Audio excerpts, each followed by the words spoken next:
아멘. 자, 다음 주는 맥주 감사 주일입니다. 그래서 감사와 열매 맺는 삶이 무엇인지 우리가 한 주 전에 좀 살펴보는 것이 좋겠다 싶습니다. 오늘 본문에는 하나님을 농부로 비유하고 있고요, 예수님을 포도나무로 비유하고 있고, 저와 여러분을 가지로 비유하고 있습니다. 하나님이 농부라고 하신다면 하나님의 가장 큰 관심은 나무가 가지마다 열매를 많이 맺히는 것, 이게 바로 하나님의 가장 큰 관심인 거죠. 농부가 이제 밭에다가 씨를 뿌리고 나무를 심고 열심히 물을 주고 거름을 주고 가꾸는 그런 모든 행위를 하는 건 가지마다 나무에 주렁주렁 열매가 많이 맺히기를 희망하는 마음으로 열심히 일을 하지 않겠습니까? 혹시 농사를 지어 보시는 분이시라면 많이 공감할 텐데, 한여름 뙤약볕 아래서도요, 그 어려운 고단한 일들을 자처하면서 그것을 하는 이유는 무엇 때문에요? 열매 맺는 것 때문에. 농부는 그 여름 뙤약볕을 두려워하지 않고 땀을 흘리는 것입니다.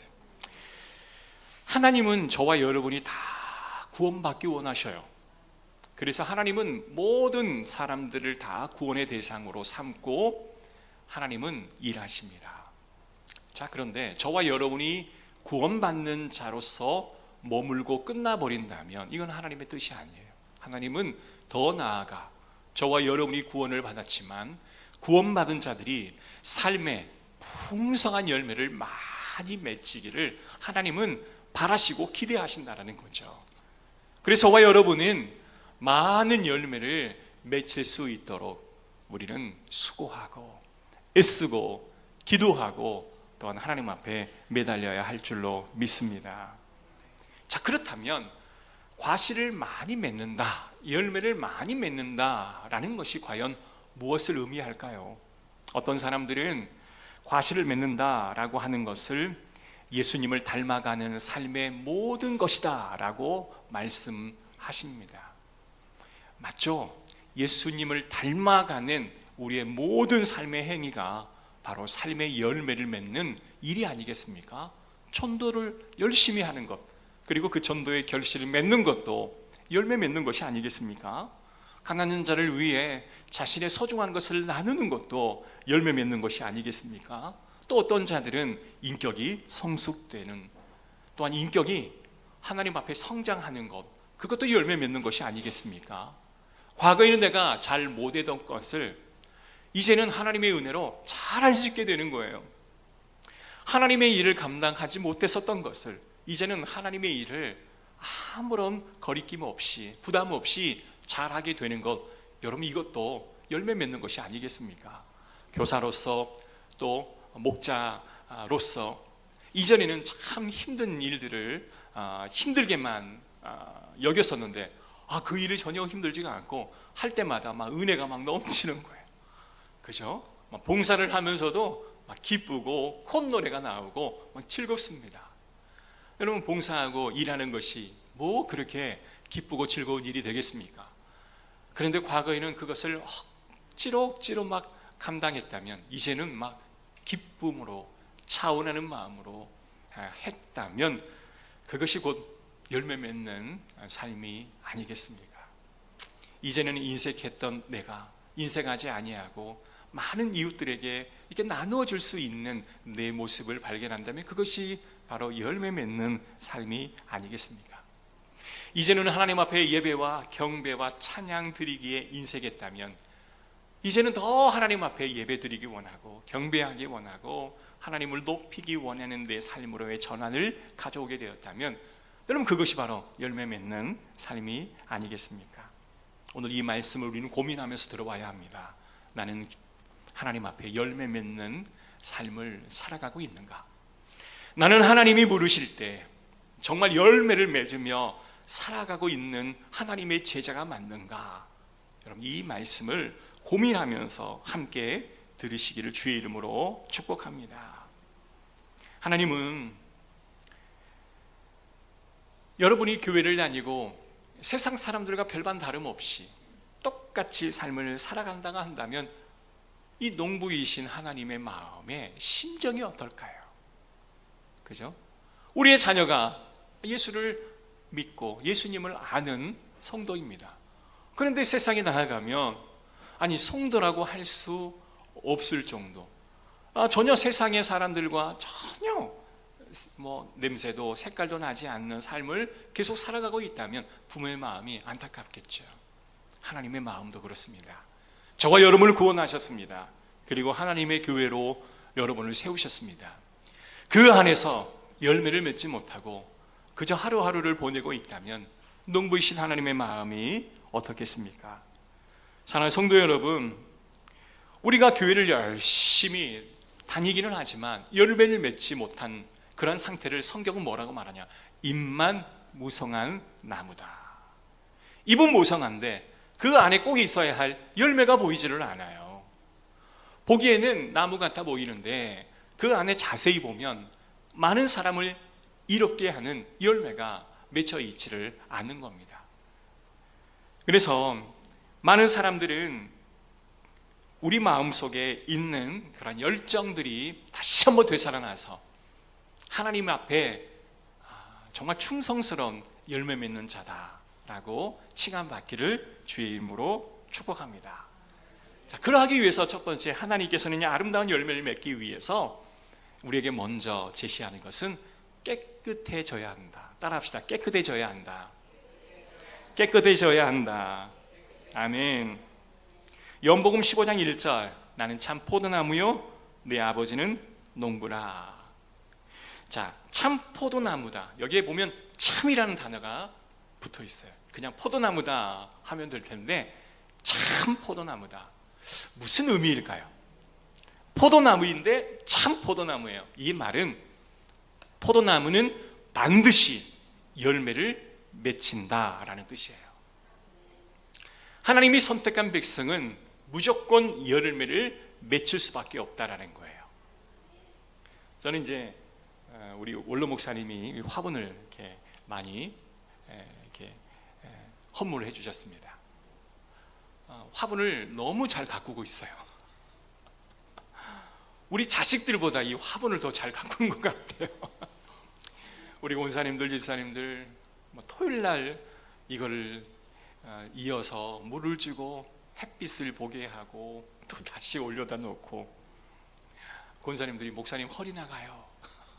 허리 나가요. 조심하세요. 근데도 권사님들이 얼마나 지극정성으로 이 화분을 관리하는지. 오래 못 살아요. 강단의 화분이 굉장히 좋은 여건이 아닙니다. 이것이 바람도 없죠. 햇빛도 맞을 수가 없죠. 그렇기 때문에 오래 살 수 있는 좋은 여건이 아니에요. 자, 이 나무를 우리 임노승 원사님이 가지를 쳐요. 처음에 나무에 대해서 잘 모를 때는 아니 이 아까운 나무를 왜 자르나? 이 아까운 나무를 왜 자르나? 가만히 있어도 떨어질 건데.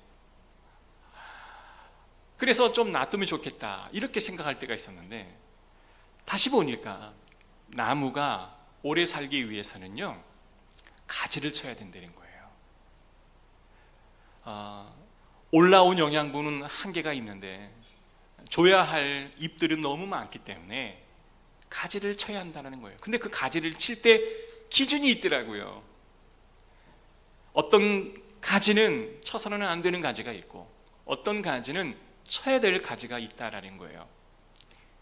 죽어 있는 가지, 병들어 있는 가지는 쳐서 건강한 가지에 영향을 끼치지 않도록 미리 그것을 쳐내는 거예요. 농부들이요, 가지치기를 잘 하는 농부가 인류 농부랍니다. 그리고 그 가지를 잘 치면 그곳에서 새로운 순들이 나와서 이제보다 더 건강한 그런 나무가 되고 결국은 과실을 맺게 되죠. 자, 이렇게 말하면 사람들은 이렇게 되물어요. 누가 건강한 가지며 누가 건강하지 못한 가지냐? 사람들은요, 교회의 일을 열심히 하는 사람을 건강한 가지, 교회 일을 열심히 하지 않는 가지를 건강하지 않는 가지로 이렇게 구분하기를 좋아해요. 그리고 어떤 사람이 건강한 성도냐, 어떤 사람이 건강하지 않는 성도냐를 구분하여 건강한 성도가 건강하지 않는 성도를 이렇게 정죄하기를 좋아하죠. 그러나 성경은요, 모든 나무는 참 포도나무이기에 그 포도나무에 가지가 붙어 있기만 하면 무조건 열매를 맺는다는 거예요. 그러니까 좋은 가지, 나쁜 가지 그것을 구분할 때가 아니라 하나님은 참 포도나무이기에 너희가 그 나무에 붙어만 있으면 뭐 한다고요? 무조건 열매를 맺게 하신다. 얼마나 은혜로운 말입니까? 할렐루야. 여러분이 하나님의 자녀이고 교회에 나오고 내가 하나님의 자녀입니다 라고 고백하는 순간 우리는 크고 작음의 차이가 있지만 무조건 열매를 맺히는 나무가 될 줄로 믿고 가지가 될 줄로 믿습니다. 이게 소망의 말씀이에요. 자, 그런데 그 나무가 뭘 해야 한다? 깨끗해야 한다 라고 말씀을 합니다. 2절입니다. 함께 있습니다. 시작. 무릇 내게 붙어 있어 열매를 맺지 아니하는 가지는 아버지께서 그것을 제거해 버리시고 무릇 열매를 맺는 가지는 더 열매를 맺게 하려 그것을 깨끗하게 하시니라. 사랑하는 성도 여러분, 우리는요 하나님께서 주시는 그 은혜로 저와 여러분은 많은 열매를 맺을 것입니다. 여러분, 우리가 누구를 제거하고 누구를 제거하지 않는 이러한 차원이 아니라 하나님은 우리에게 다 하나님의 부르심을 받은 자이기에 저와 여러분은 어떠한 사람입니까? 다 가지를 열매를 맺는 주의 백성이라는 거예요. 할렐루야. 저와 여러분은 다 하나님의 열매를 맺을 수 있는 가지라는 거예요. 자, 그런데 그 이후에 더 많은 열매를 맺게 하기 위해서 뭐 해야 한다? 깨끗하게 하신다라는 거예요. 하나님은 우리가 열매를 많이 맺게 하는데 관심이 많으세요. 그러하기 위해 우리를 깨끗하게 하시는데요. 자, 깨끗하게 하신다. 왜 하나님은 그렇게 하실까? 저는 이제 우리 자녀들이 병원 가기를 굉장히 싫어합니다. 사실 저가 병원 가기를 별로 안 좋아해요. 이게 저를 닮은 것 같아요. 고통을 참는 건 너무 잘하는데 일단 병원 가는 걸 별로 안 좋아해요. 그러니까 누가 물어보면 나 건강해요 라고 하는데 병원을 잘 안 가고 싶어요. 사모님은 병원을 너무 자주 가요. 여기가 아프면 병원, 여기가 아프면 병원, 아무튼 약도 좋아하고 병원도 좋아하고 아마 사모님은 무병장수할 겁니다. 자, 그런데요, 저는 병원 가기를 잘 좋아하질 않아요. 그러니까 우리 애들도 병원을 잘 안 가요. 한번 병원에 데리고 갈라치면 아무튼 온갖 회유와 온갖 수단을 다 동원해야 병원에 데려갈 수가 있어요. 제가 어렸을 때 그랬어요. 병원에 가서 약을 타오잖아요. 근데 어렸을 때 약은 요즘처럼 캡슐에 넣어져 있거나 맛있는 시럽에 약을 넣어서 아주 고급스럽게 거부감 없이 약이 나오는 게 아니라 쓴 약이에요. 숟가락에다가 약을 풀어놓고 물을 조금 따라서 이걸로 이렇게 막 저었습니다. 그러게 숟가락으로 딱 떠먹으면 그게 그렇게 싫은 거예요. 너무너무 쓰고 너무너무 싫은 거예요. 좀 맛있게 만들면 얼마나 좋아요? 여러분 다 그런 기억들 있으시죠? 너무 싫어요, 그 약 먹기가. 때로는 그 약 먹기가 너무 싫어가지고 토한 적도 많아요. 일부러 뱉어내는 거죠.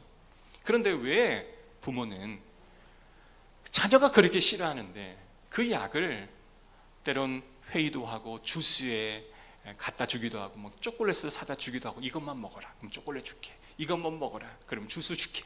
이것만 먹어라. 돈 1,000원 줄게. 왜 이렇게 하냐고요. 하나님께서는요, 그와 같은 과정을 통해서 우리를 낫게 하기 위해서 하나님은 우리에게 약을 주신다는 거예요. 내가 알지 못하고 깨닫지 못하는 부분들을 하나님은 약을 쳐서라도 성령님의 은혜를 통해 깨우치시기를 원하신다는 거예요. 하나님, 사랑하는 성도 여러분, 하나님은 우리가 열매를 맺게 하기 위해 깨끗함을 원하시는데 그 깨끗함을 하기를 원해서 하나님은 우리에게 때론 약을 주실 때가 있다라는 겁니다. 여러분, 코로나가 지났죠.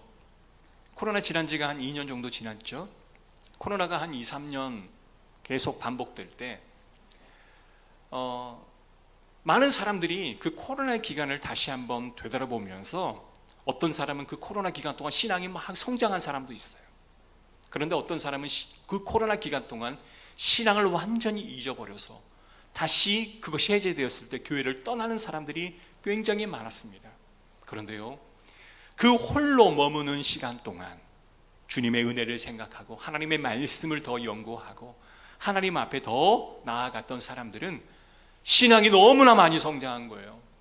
목사도 마찬가지입니다. 옳았구나, 잘됐다.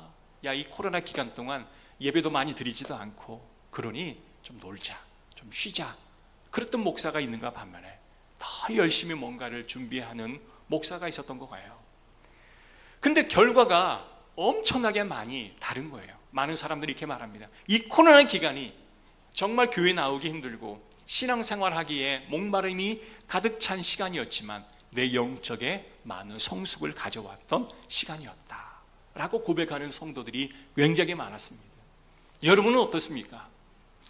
하나님께서는요, 우리에게 열매를 많이 맺게 하기 위해 깨끗하게 하기를 원하시는데 그 깨끗하게 하기 위해서 때로는요 코로나도 허락하시고 때로는 고난도 허락하시고 때로는 꼭 약을 먹어야 하는 그런 과정들을 하나님이 허락하시더라고요.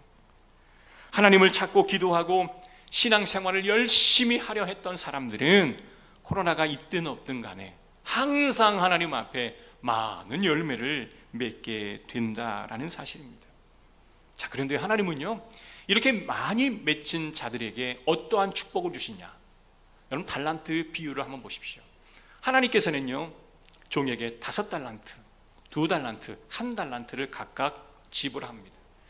5달란트 받은 자와 2달란트 받은 자는 너무나 감격하여 그 달란트를 손에 쥐고 열심히 일하고 열심히 땀 흘려서 5달란트 받은 자는 5달란트를, 2달란트 받은 자는 2달란트를 남겨서 주인이 올 때 이것을 주인에게 돌려드립니다. 5달란트 받은 자는 10달란트를 주인에게 돌려주어 2달란트 받은 자는 4달란트를 다시 주인에게 돌려주었던 거예요. 주인이 말하면 착하고 충성된 종아. 그런데 1달란트 받았던 종은 주인을 너무나 두려워하는 거예요. 이 1달란트를 잃어버리면 주인에게 야단 맞을까 봐 그것을 땅에 묻어놓고 주인이 오시자마자 그는 말합니다. 당신은 무서운 주인이라 이거를 잃어버리면 내가 큰일 날 것 같아서 땅에 묻어두었다라고 고백합니다. 이때에 주인은 뭐라고 합니까? 악하고 게으른 종이라 라고 말하면서 그에게 있었던 그 1달란트를 빼앗아 누구에게 줘요? 10달란트, 4달란트 남긴 자에게 주었던 거예요. 우리 같으면 아니 1달란트 받은 자에게 1달란트를 남겨주는 것이 이롭지 않겠습니까? 그게 공평하지 않겠습니까? 하는데 하나님은요 5달란트 받은 자, 2달란트 받은 자에게 오히려 더 많은 상을 주셨던 모습들을 보게 됩니다.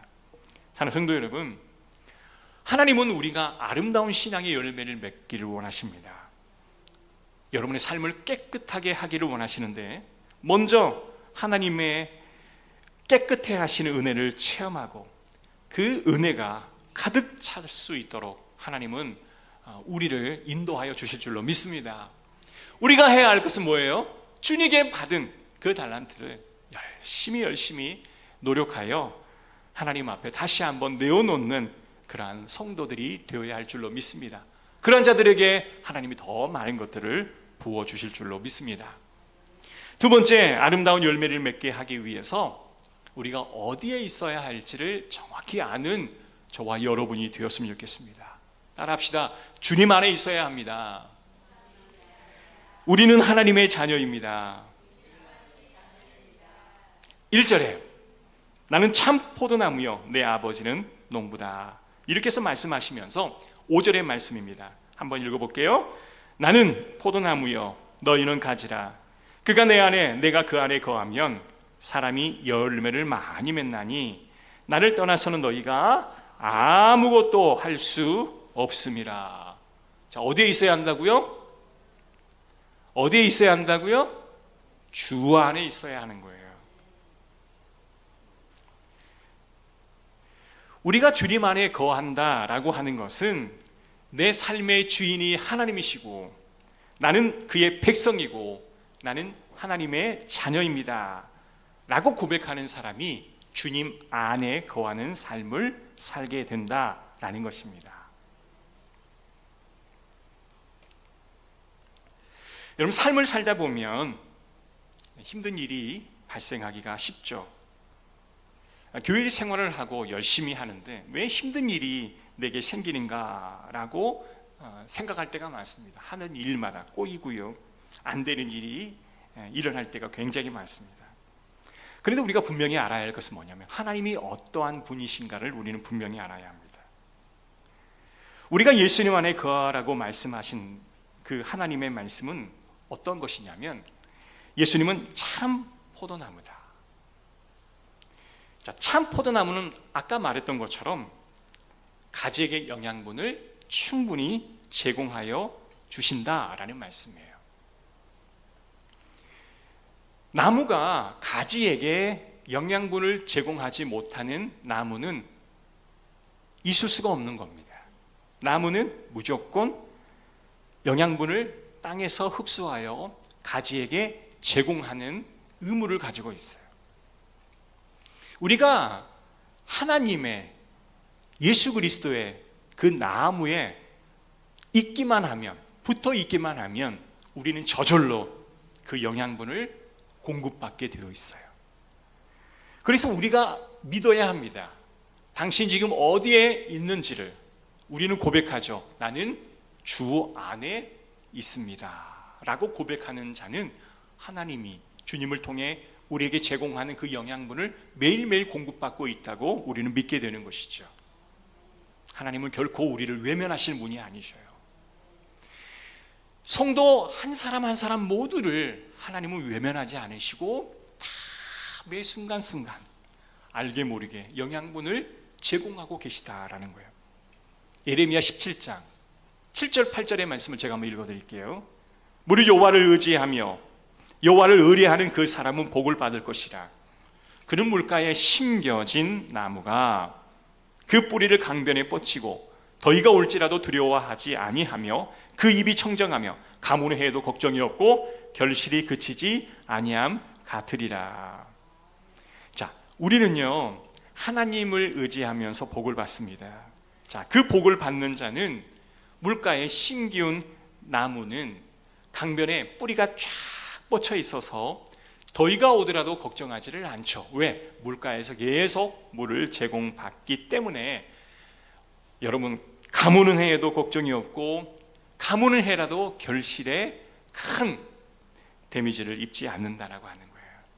여러분, 신앙생활 하는데 분명 어려움이 있습니다.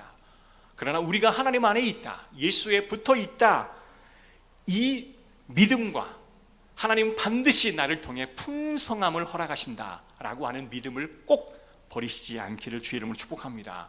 할렐루야. 그래서 누군가가 당신은 올해 삶의 열매를 어떻게 맺었습니까? 라고 묻는다면 나는 하나님 자녀고 나는 예수님께 붙어 있기에 나는 예수님으로 하여금 매일매일 그 영양분을 제공받고 있습니다. 하나님은 나를 통해 지금도 열매를 맺어가고 계십니다. 그럼 좀 자신 있게 말씀하시길 바랍니다. 조금 여러분이 게을리한다 해서 나는 아무 열매를 맺지 못했는데요, 이래 말씀하지 마시고 저는 지금도 열매를 맺어가고 있습니다. 여러분, 이렇게 당당하게 말씀해 주시기를 주의 이름으로 축복합니다. 아멘. 왜냐하면 내가 하는 게 아니라 하나님이 하시는 것이기 때문에, 내가 하는 게 아니라 하나님이 지금도 여러분을 통해 열매를 맺어가고 계시기 때문입니다. 어떤 사람은 열매가 이 정도는 맺어야 열매지, 어떤 사람은 이 정도라도 열매를 맺으면 열매지라는 정도의 차이가 있으나 하나님은 반드시 저와 여러분의 삶의 열매를 맺히는 거예요. 그래서 때로는요, 한 해가 다 지나고 되돌아보면 아무런 열매를 맺지 못해서 하나님께 죄송할 때가 있습니다. 그러나 하나님은요, 그러한 우리를 통해서도 열매를 맺어 가시는 거예요. 우리를 통해서 많은 사람이 신앙의 도전을 받고 교회가 유익을 얻고 교회가 힘들 때 다시 한번 힘을 얻는 그런 일들이 있었던 거예요. 여러분의 말 한마디 때문에 누군가가 위로를 받고, 여러분이 예배 시간에 와서 하나님 앞에 영광을 올려드리고 경배를 하고 기쁜 마음으로 찬양을 올려드릴 때 우리 하나님은 여러분의 그 찬양으로 큰 위로를 받고 큰 영광을 받으셨던 거예요. 사랑하는 성도 여러분, 주님 안에 붙어 있기만 하면 우리는 열매 맺는 백성인 줄로 믿습니다. 할렐루야. 그래서 좀 힘든 일이 있을 때 한숨 쉬지 않았으면 좋겠습니다. 이제 한숨 쉬는 거, 한숨 쉬지 마시고, 아니 열매 맺는 백성이 왜 내 삶의 그늘 가운데 우리가 살아가야 하겠습니까? 아닙니다. 주님 안에 제가 있습니다. 그죠? 내 안에 주님이 계십니다. 이렇게 고백하면서 여러분 힘내시기를 주의 이름으로 축복합니다. 자, 세 번째, 열매 잘 맺기 위해서는 우리의 간구가 필요합니다. 맞습니다. 하나님은 우리를 자동적으로 열매를 맺게 하시는데 더 많은 열매를 맺게 하기 위해 때론 우리가 하나님 앞에 간구하기를 하나님은 기다리시는 거예요. 따라합시다. 더 많은 열매를 맺기 위해 간구합시다.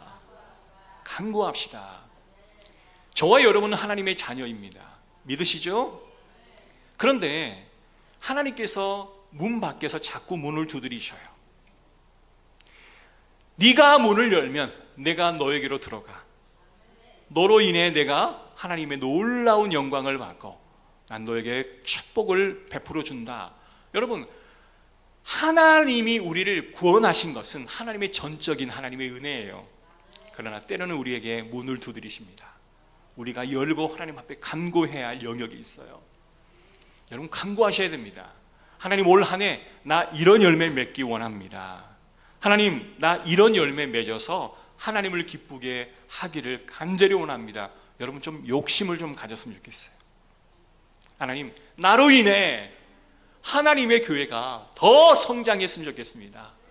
나라는 자를 통해 하나님 더 많은 사람들이 전도되어 이 자리를 채웠으면 좋겠습니다.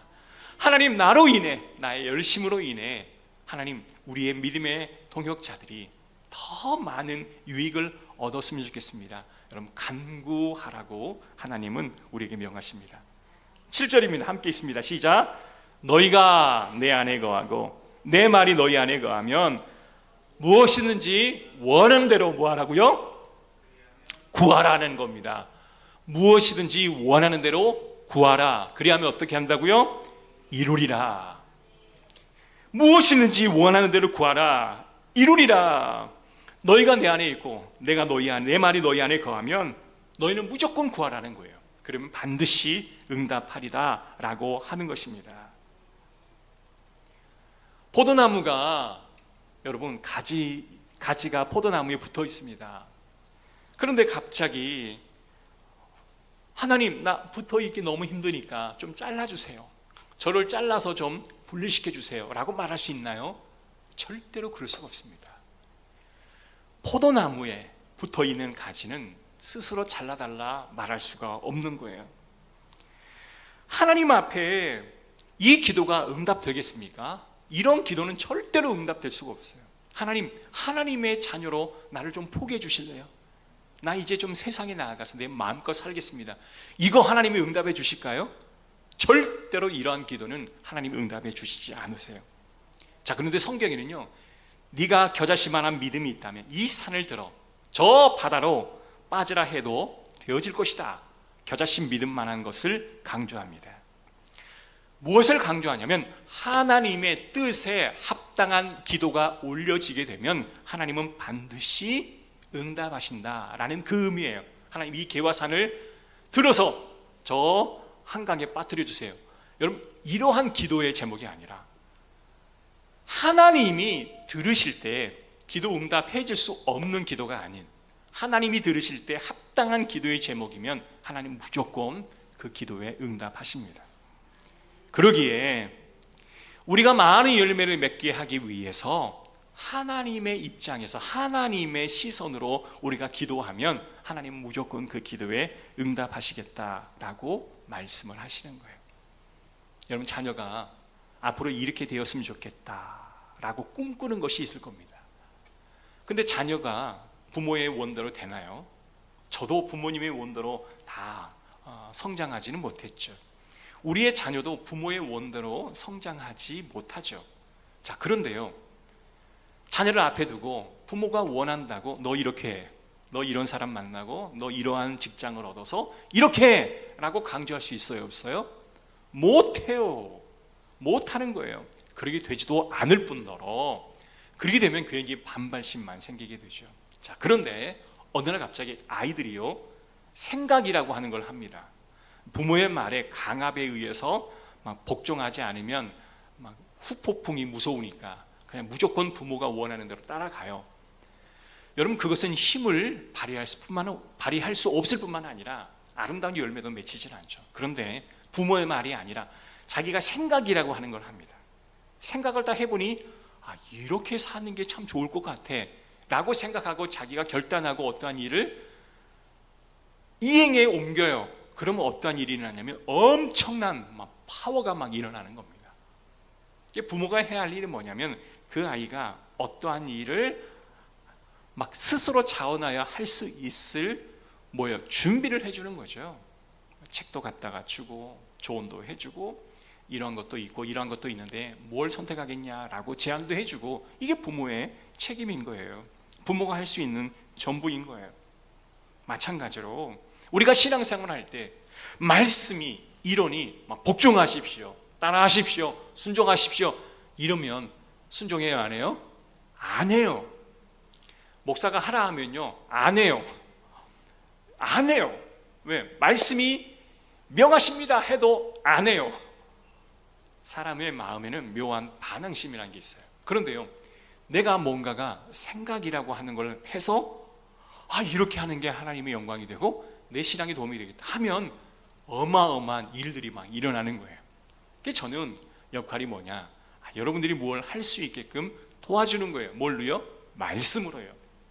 나는 말씀을 전하는 거예요. 그런데 그것을 받는 여러분은 그 말씀을 받아 생각이라고 하는 걸 해서 하나님이 주는 깨달음을 얻어서 결단하는 거예요.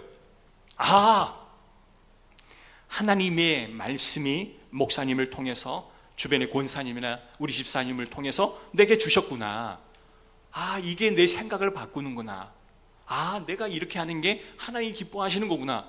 결단하는 거예요. 그러면 그 일이요, 많은 사람에게 아주 선한 영향력을 미치고 나 자신도 많은 열매를 맺는 거예요. 할렐루야. 이게 뭐냐, 내 말이 너희 안에 거하면 이라는 말이에요. 내 말이 너희 안에 거하면. 성경에는 예수님께서 사람을 지명할 때 무리, 군중 이런 단어를 많이 쓰십니다.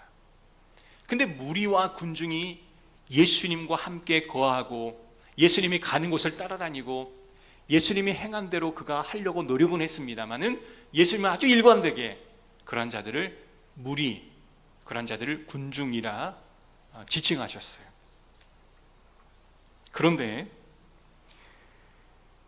그 사람들은 왜 무리와 군중으로 말했냐면 그들은 보고 느꼈던 거예요. 그런데 거기까지였어요. 보고 느끼긴 했어요. 그런데 거기까지예요. 결단하지를 않았어요. 따라는 다녀요. 좋은 말씀이구나. 오늘 좋은 말씀 주셨네. 은혜 받았네. 그런데 뭐예요? 결단이 없어요.